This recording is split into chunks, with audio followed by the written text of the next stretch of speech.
Here's a clear, easy-to-understand summary of Talking to Psychopaths. Chapter 1. I'll keep the language simple and engaging. Blue Book Talking to Psychopaths, Chapter 1 Summary. Introduction to the World of Psychopaths. Chapter 1 sets the foundation for the entire book. The author, Christopher Berry, introduces us to the disturbing and fascinating world of psychopaths, especially violent criminals such as serial killers, murderers, and sexual offenders. This chapter explains who psychopaths are, how they think, and why understanding them matters. Who is the author and why he matters?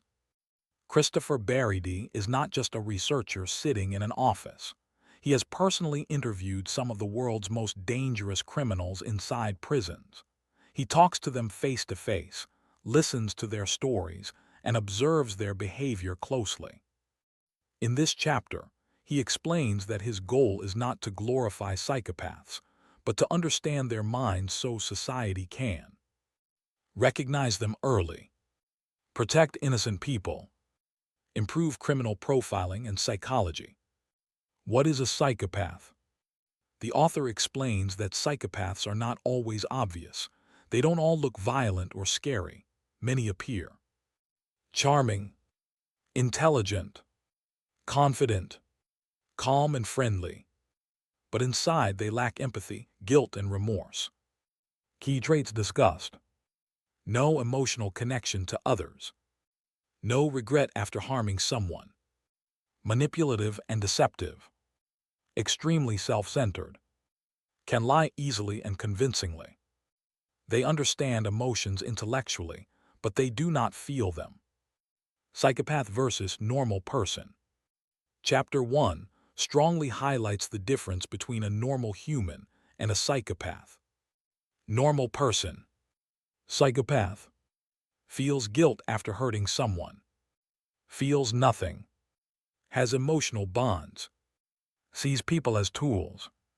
Learns from punishment. Doesn't fear consequences.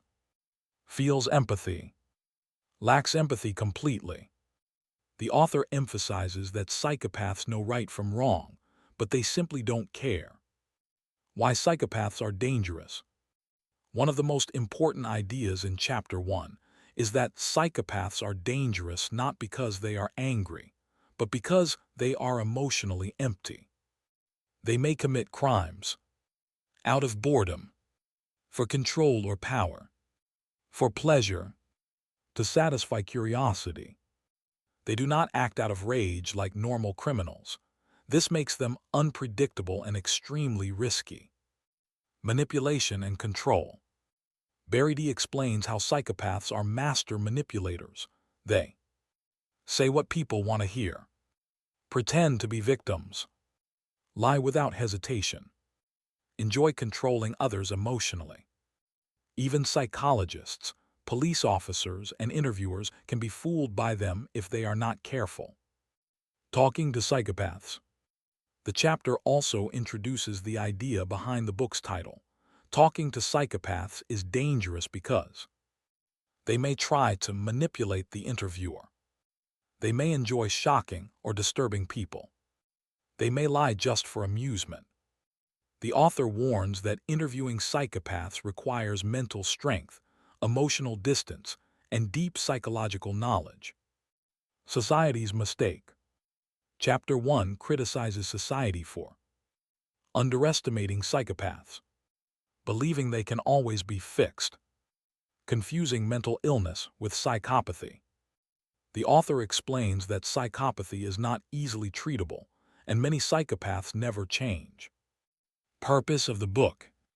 The chapter ends by clearly stating the purpose of the book: to reveal the true nature of psychopaths, to share real conversations with dangerous criminals, to educate readers, not entertain them.